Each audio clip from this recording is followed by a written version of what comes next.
Kaka-champion lang ng Thunder, LeBron James may mensahe, ayaw pa huli, mainit to kaya wag bibitaw.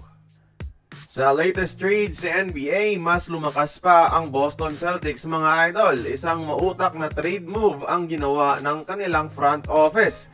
Tinrade nila si Jrue Holiday sa Portland kapalit si Anthony Simons at 2 second round picks. At mukhang nautakan dito ang Trailblazers mga idol.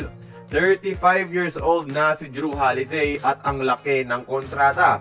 Tapos yung binigay ng Portland ay yung kanilang star player pa na si Anthony Simons. 26 years old pa lang at nag-average ng 21 points per game sa huling 3 seasons at may kasama pa itong 2 future picks sa second round. Panalo ang Celtics dito mga idol. Especially dahil kailangan nila ng isang second option sa scoring department kasi kalahati ng season ang mamimiss ni Jason Tatum dahil sa Achilles tear kontra ang Knicks. May pansamantalang katandem na si Jaylen Brown para ilagay pa rin ang Celtics sa isang winning position hanggang sa makabalik si Tatum, which makes the Celtics even more dangerous. Samantala, may mensahe naman si LeBron sa buong NBA. Pinaalam ni LeBron sa Instagram mga idol na nakabalik na siya galing sa isang MCL injury na natamo noong first round ng playoffs. Nakilahok na ulit siya sa isang private workout kasama ang sikat na NBA trainer na si Chris Brickley. Ibig sabihin, tinatapos na nito ang mga spekulasyon tungkol sa kanyang retirement.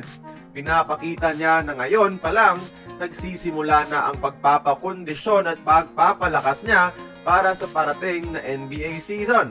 At parang may pasilip ata si LBJ mga idol sa future roster moves ng LA. Kasama niya pala sa workout ay si Kevin Love, ang kanyang former big man sa Cleveland. At maliban sa isang athletic center, saktong naghahanap ang Lakers ng isang big man na may outside shooting at higit sa lahat, magaling kumuha ng rebounds.